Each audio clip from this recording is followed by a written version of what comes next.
Hello, everyone. Welcome to another Sunday Speaks. My name, as always, is Cheyenne Severin, and today I'm here with. Officer Matt Stanislao. Okay, we covered it in our little infographic that we post, but just because you're in a different location than most people, where are you from, Matt? I'm born and raised in New Jersey. I live in Ramsey now, and I'm an officer in Glen Rock. Okay, so are you in recovery yourself? I was wondering. I'm actually no, I'm not in recovery myself, but I certainly have plenty of friends that are. So, and that's actually one of the reasons why I'm a part of Alumni in Recovery. Okay, yeah. I'm not in recovery myself either. So it'll be an interesting perspective talking to you today because I think everyone that I have interviewed so far, they are in recovery themselves. So just a little change of pace for the show here. So you mentioned, even before this, that you work in film. So, why did you decide to produce short films as a mode of getting your message out? Good question.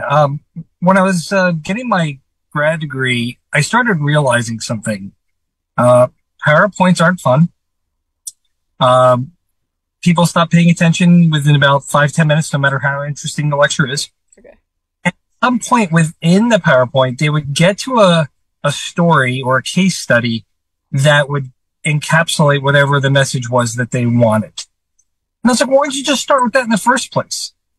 Uh, and I just noticed that everyone started to get more engaged or only engaged when there was this case study. And then they would kind of draw questions from that. I'm like, that should be the starting point. Yeah.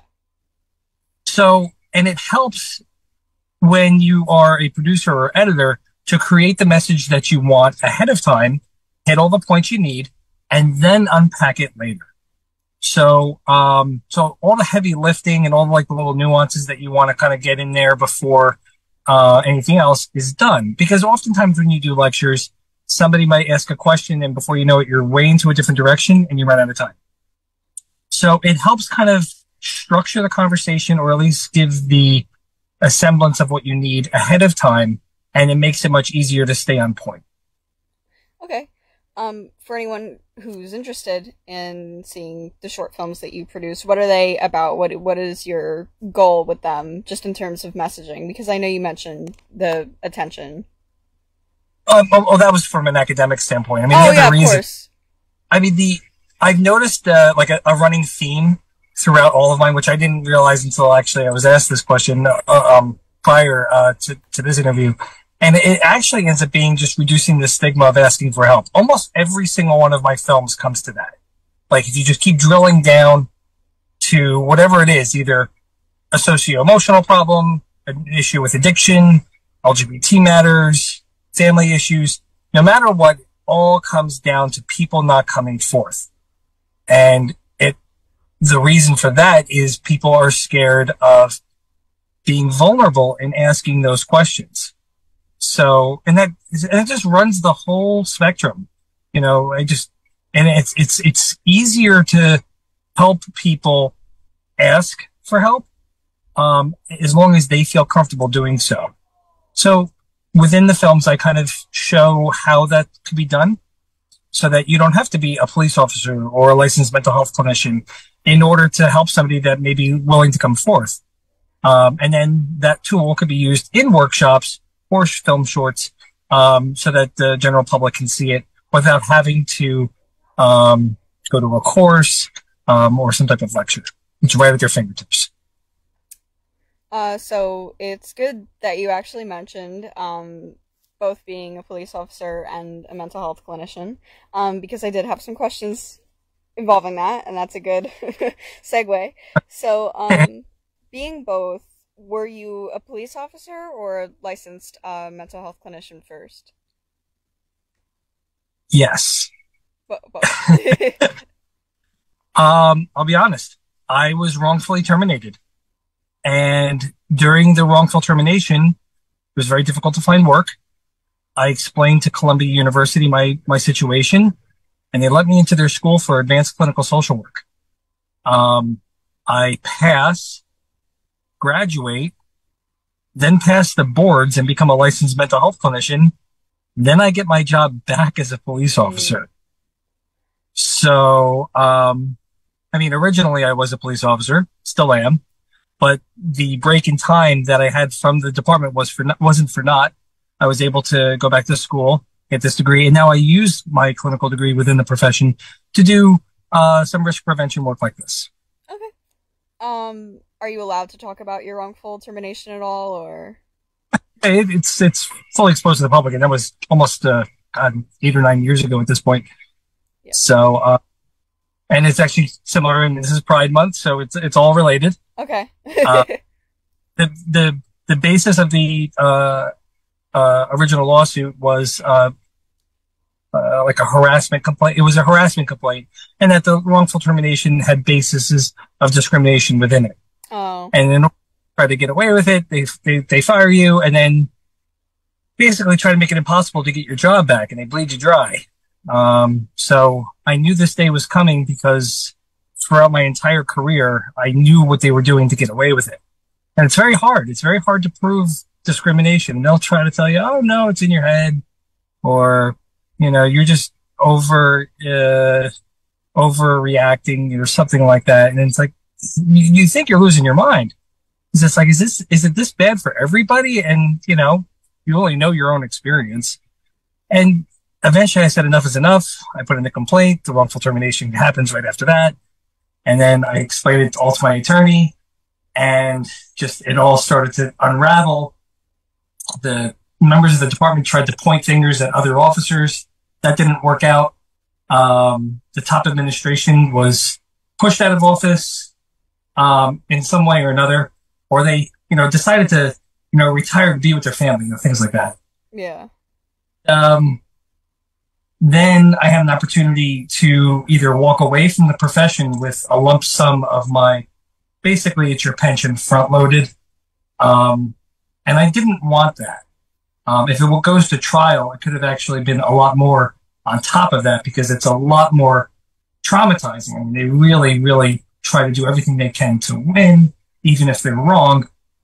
And I had explained to my attorney, I was like, I didn't hire you for that. I just wanted my job back. So he goes, oh, fine. Mm-hmm. Because if you take your job back, it's much less money, and it's a lot less money for him. Yeah. So the winnings and what made it to the newspaper, the $750,000 that was rewarded, that was his retainer. That was the fee that he charged me. I just got my back pay. Yeah. And if it went to trial, it could have been more money, but I didn't want that. I was like, it wasn't for naught. I was able to go to school, get my degree, and I'm back doing things that I wouldn't have but for the wrongful termination. So it was for the better. Okay. So. Just because we talked about it a little bit, so you've experienced stigma in your life for being gay, you would say? Actually, no. Mm-hmm. I in stigma from being fired for being gay, but okay. But the pain that you experience, anybody that experiences from being terminated, especially from a position of power, is real. It's extremely difficult because the general public doesn't think that the police go through things like this. They think, you know, we can almost get away with murder and, you know, and you still keep your job. And that's just not true. So they look at you with this cross eye, like, what did you do to possibly get fired as a police officer? It had to have been really, really bad. And it's like, no, discrimination, harassment still works. It still happens. And the general public doesn't want to believe that because they think it's an us versus them, many of them, like the police versus the public, which it's not. Or that we have all these protections, which is just not true either. Mm-hmm. It's supposed to be. So that's actually what made it very difficult to find work after the wrongful termination, because who would an employer go to investigate your last employer? The police. Yeah. So it's quite a paradox. So Columbia University knows this. They understood they've heard this story before. And that was one of the ways I think that they allowed me into the program, which was quite rigorous, by the way. And it was a saving grace. It really helped. But yeah, so the stigma of being gay may not necessarily be there as much as it once was. Okay. But in my experience, at least, being terminated for being gay, that was. Yeah.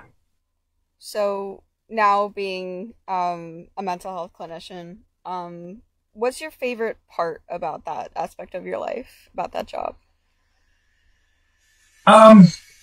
Well, when you go through clinical training, you really get a better understanding of human behavior. Mm-hmm. At the end of the day, it's like, well, what do people end up doing? Like, that's like, if there's like a final question, it's at the end of the day, when someone's having a bad day or there's a terrible experience, what do people do? Mm-hmm. Often, or how do they respond to a crisis? Typically, and from that point, your research shows you, okay, this population tends to do this. This demographic tends to do that. So when you're a police officer and you're managing a crisis, you have a broader understanding of not only how did these people get here in the first place, it also tells you what they may do after you leave. So it may help you manage your calls a little bit different, especially when you're doing work with juveniles, which I do. I'm a part of the Juvenile Officers Association as the vice president. And so some of the programming that I may create or some of the workshops that we may do may be a little more nuanced. We may have more advantages because we have more knowledge on how to respond to certain crises. So that's how my mental health background helps me in police work. Okay.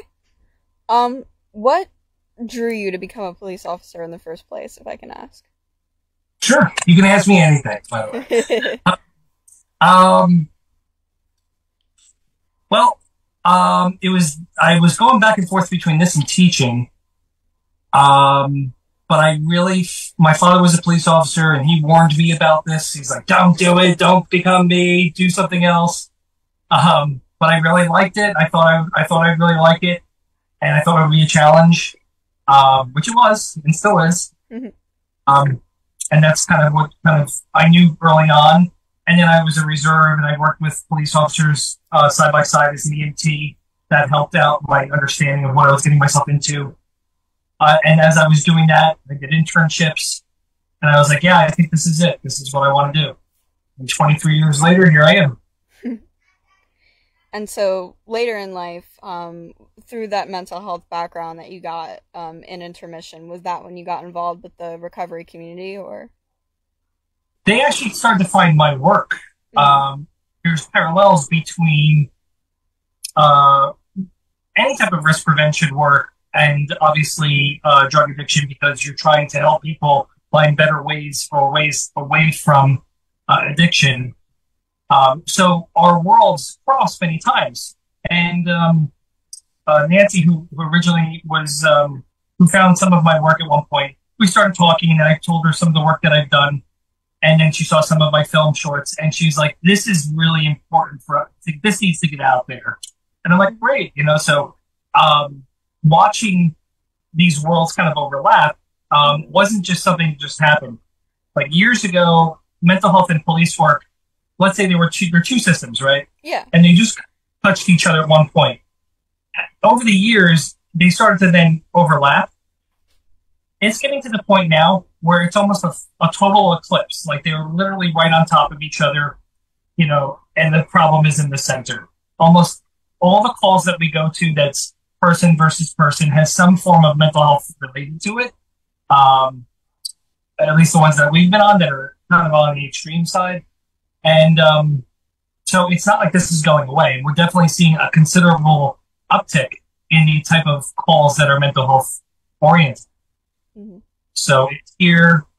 This is the type of work that police work is evolved to right now. And it's what the public is demanding us to have more knowledge in. Mm-hmm. Do you think that evolution is being handled well from your perspective, or?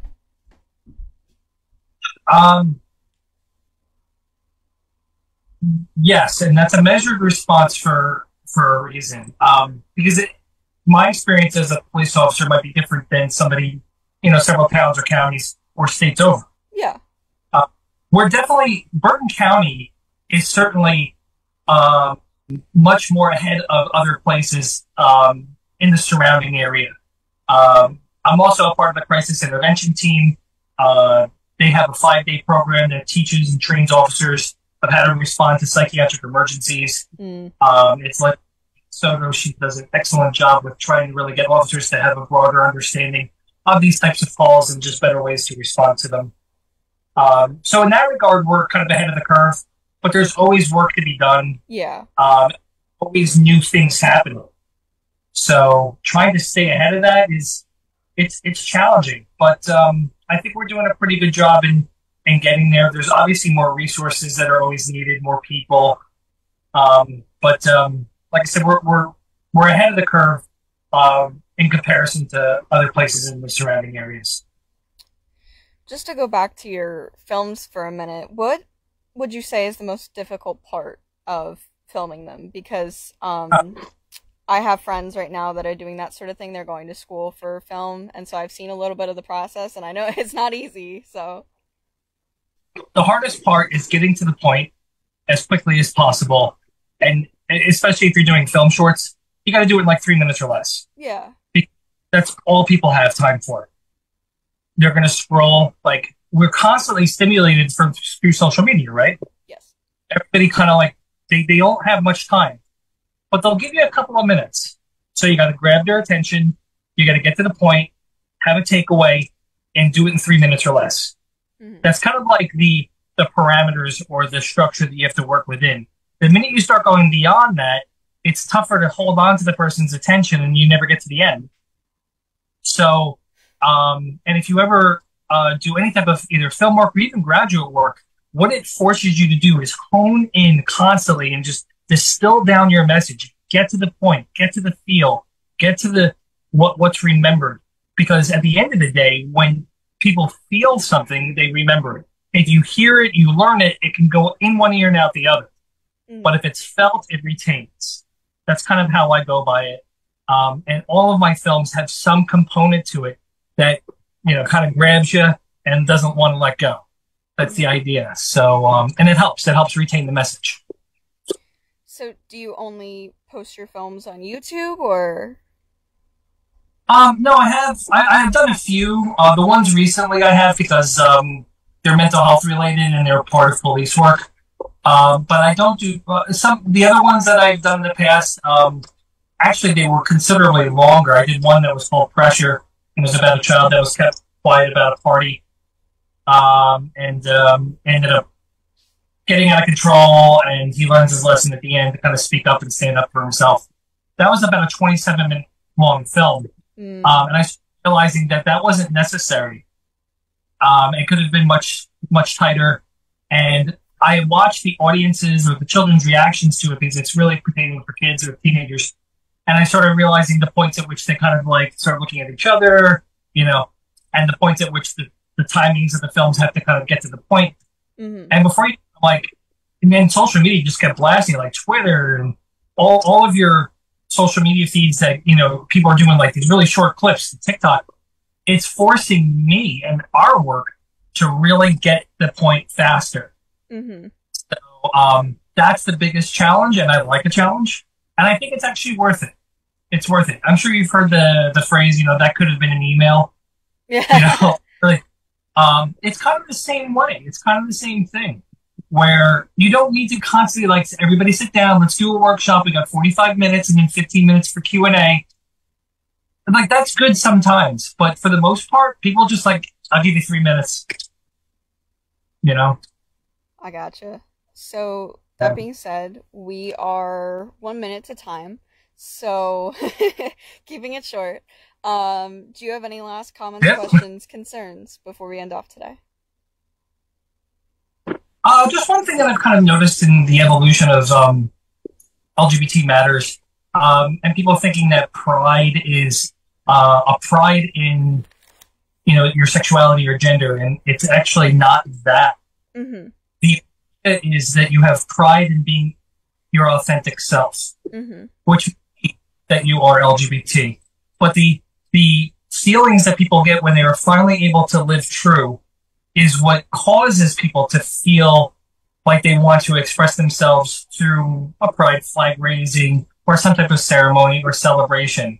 it's that is really being celebrated, and that they no longer have to live a lie, or that they have to defraud everybody around them in order to kind of manage their life. Because the minute people stop living inauthentically and take on a true life, they really do change, and there is an evolution to it. But that's where the pride comes in. It's the pride of, finally saying, I'm going to live myself. And even for myself, like, I never came out to the police department, but I had to because I was forced to. And it was hard, rough and tough. But now I feel so much better as a person because I don't have to live inauthentically anymore. I'm living my authentic self. Mm-hmm. Thank you so much, Matt. And thank you for those final words during Pride Month. I'm sure it's important for someone out there to hear. Yeah. That being said, have a nice day. Thank you for coming on. Thank you for having me. I really enjoyed this. Thank you.